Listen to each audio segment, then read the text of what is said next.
Hello guys, welcome to IAS point. This is Aditi Pandey. आज हम बहुत दिनों बाद मिल रहे हैं with a new book and new chapter. तो आज से हम पढ़ेंगे हिस्ट्री एंड हिस्ट्री का चैप्टर 3 है ये, साम्राज्य। तो आइए इसके अंदर हम जानते हैं।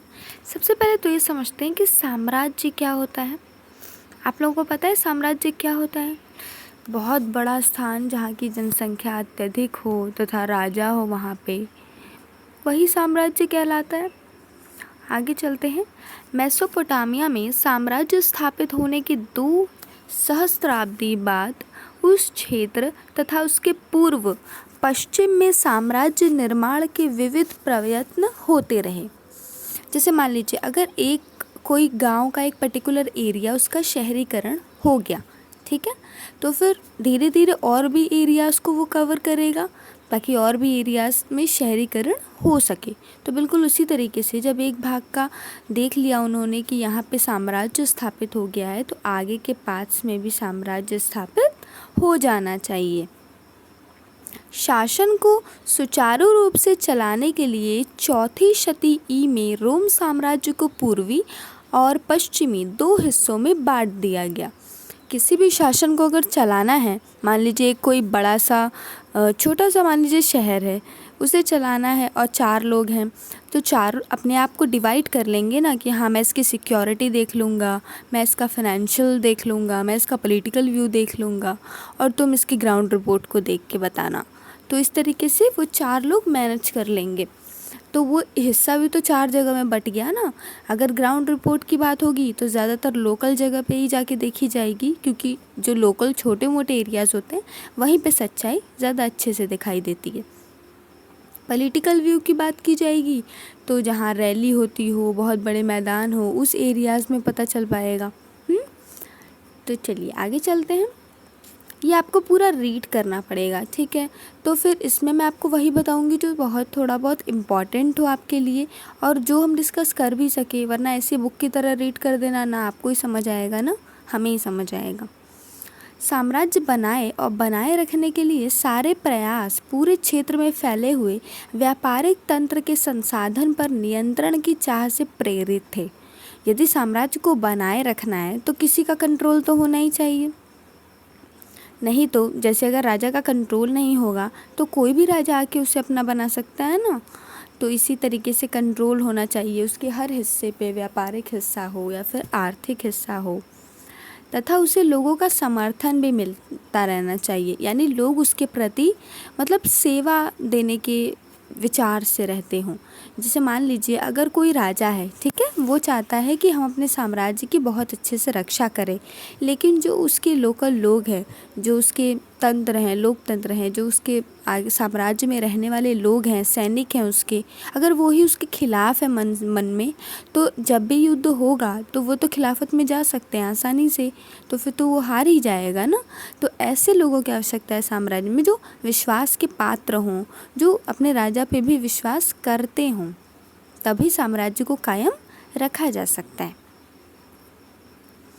कालक्रम 2 लगभग 100 ईसा पूर्व से 1300 ईस्वी। तो आइए जानते हैं।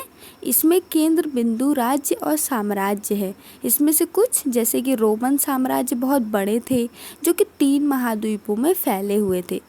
इस समय प्रमुख धार्मिक व सांस्कृतिक परंपराएं भी इसमें विकसित हुई तथा बौद्धिक गतिविधियों से जुड़े हुए जो संस्थान हैं बौद्ध के, वो भी काफ़ी ज़्यादा विकसित हुए। पुस्तकें भी लिखी गईं। अब पुस्तकें लिखी गईं तो वो कहीं ना कहीं प्रसारित तो होंगी ही, तो विचारों का आदान प्रदान भी काफ़ी हुआ।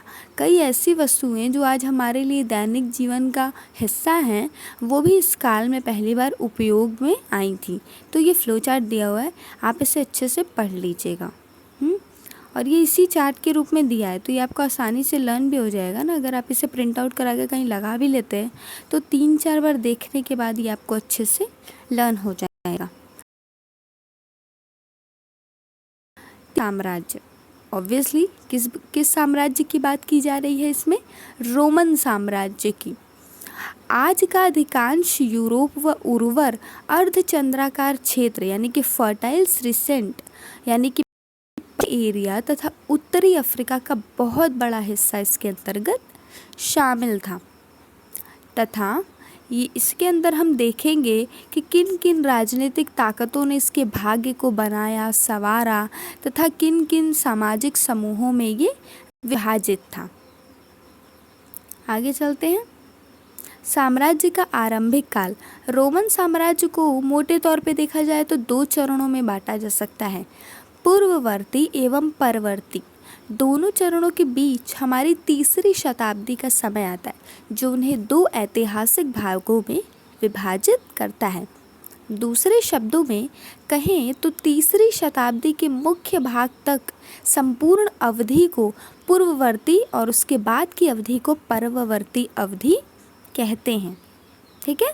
2 महाशक्तियाँ तथा उनसे संबंधित साम्राज्यों में एक अंतर ये था कि रोमन साम्राज्य सांस्कृतिक दृष्टि से ईरान की तुलना में कहीं अधिक विविधता पूर्ण था, यानी इसमें भिन्नताएं काफ़ी ज़्यादा थीं। इस अवधि के दौरान पार्थियाई तथा बाद में ससानी राजवंशों ने ईरान पे शासन किया। अधिकतर ईरानी ही थे, लेकिन रोम में ऐसे क्षेत्रों तथा संस्कृतियों का एक मिला जुला रूप था जो कि मुख्यतः सरकार की एक साझी प्रणाली द्वारा एक दूसरे के साथ जुड़े हुए थे। इस साम्राज्य में कई सारी भाषाएं बोली जाती थीं, जैसे यूनानी तथा लातिनी। पूर्वी भाग के उच्चतर वर्ग यूनानी भाषा, पश्चिमी भाग के लोग लातिनी भाषा का प्रयोग करते थे। प्रथम राज्य स्थापित किया, उसे प्रिंसिपेट कहा जाता है। यद्यपि अगस्टस एक छत्र शासक और सत्ता का वास्तविक स्रोत था। तो चलिए आगे चलते हैं। इसमें मेन पॉइंट्स को हम पुट ऑन करेंगे। ठीक है। साम्राज्य त्राजान का स्वप्न, भारत की विजय। आखिर ये क्या लिखा हुआ है? भयंकर भूकंप से पीड़ित एंटीओक ने सर्दियों के बाद 116 में त्राजान फरात नदी के रास्ते आगे की ओर बढ़ता हुआ एक पार्थियन की राजधानी टेसिफून तक चला गया और फिर वहाँ फारस की खाड़ी सिरे पर पहुँच गया। कैसियस डियो के अनुसार वहाँ पर वह भारत की ओर जाने वाला किसी वाणिज्यिक पोत को लालयित नज़रों से देख रहा था और चाह रहा था कि काश वह सिकंदर जैसा होता। इस काल में विशेष उपलब्धि क्या रही है कि रोमन साम्राज्य के प्रत्यक्ष शासन का क्रमिक रूप से काफ़ी ज़्यादा विकास हुआ। यहाँ पे लोग स्टेप वाइज चीज़ों को करने में बिलीव रखते थे।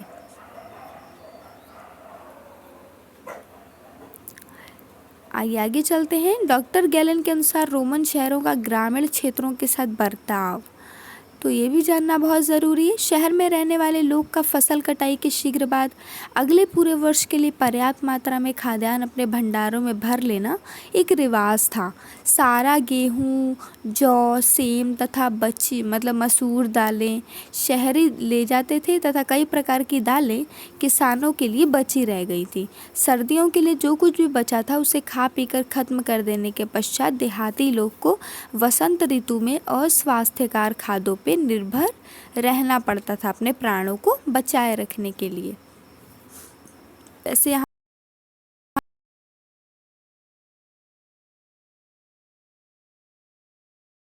पे एक और पुरोहित वर्ग के क्रोध का उन्हें सामना करना पड़ा।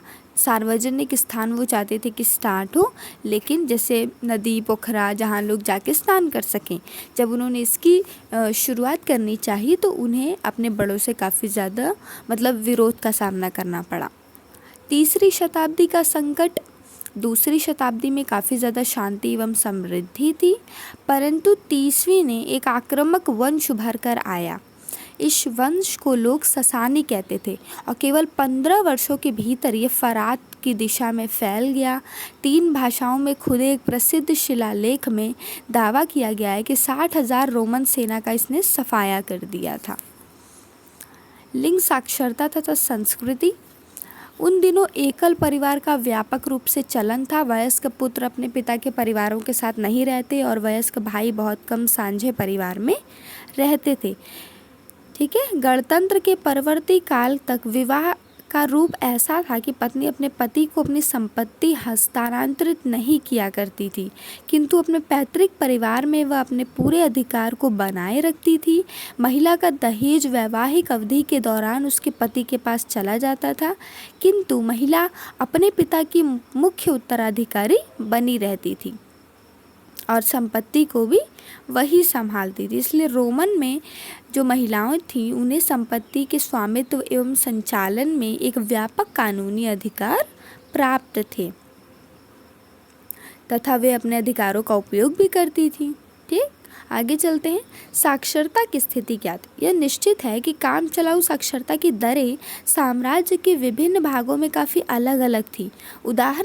उदाहरण के तौर पे यदि देखा जाए तो पोम्पेई नगर में जो 79 ईस्वी में साक्षरता व्यापक रूप में विद्यमान थी, पोम्पेई की मुख्य गलियों की दीवारों पर समुच्च शहरों में अभिरेखण यानी कि ग्राफिटी पाए गए हैं तथा इसके विपरीत मिस्र में आज भी सैकड़ों पैपायरस बचे हुए हैं जिन पर अत्यधिक औपचारिक दस्तावेज जैसे कि संविदा पत्र इत्यादि देखने को मिले हैं। मतलब ये लोग बस उतना ही एजुकेशन रखते थे जिससे इनका काम हो जाए। आर्थिक विस्तार अगर देखा जाए, साम्राज्य में बंदरगाहों, खानों, जैतून के तेलों की फैक्ट्रियां इत्यादि काफ़ी अधिक थी और यही इनकी आर्थिक स्थिति को बनाए रखने के लिए उत्तरदायी भी थे। श्रमिकों पे नियंत्रण, इसमें क्या था कि 4वीं शताब्दी ने ईसाई धर्म बनने के बाद गुलामी की प्रथा को कोई गंभीर चुनौती नहीं दी। इसका अर्थ यह नहीं कि रोम की अर्थव्यवस्था में अधिकांश श्रम दासों द्वारा ही किया जाता था। यह गणतंत्रीय काल में इटली के मामले में सही हो सकती है, परंतु यहाँ पे ऐसी स्थिति नहीं थी। कम से कम रोम ने, एक लेखक ने ज़मींदारों को ऐसे संदर्भों में लिखा है, मतलब उन्हें गुलाम की तरह न इस्तेमाल करने की यहाँ पे सीख दी जाती थी कि लोगों को एक गुलाम की तरह यूज़ न किया जाए। सामाजिक श्रेणियाँ में इतिहासकार टैसिटस ने प्रारंभिक साम्राज्य के मुख्य सामाजिक समूहों का वर्णन किया है। अश्वरोही वर्ग के प्रमुख सदस्य जनता का सम्माननीय वर्ग जिनका संबंध महान घरानों से था। फूहड़ यानी कि निम्नतर वर्ग में आते थे। इनके अनुसार ये सर्कस और थिएटर, तमाशे देखने इत्यादि के आदि थे। इस प्रकार इन्होंने अपने समाज को भी काफ़ी श्रेणियों में विभाजित किया था। जैसे जो लोग बहुत ही बड़े घराने के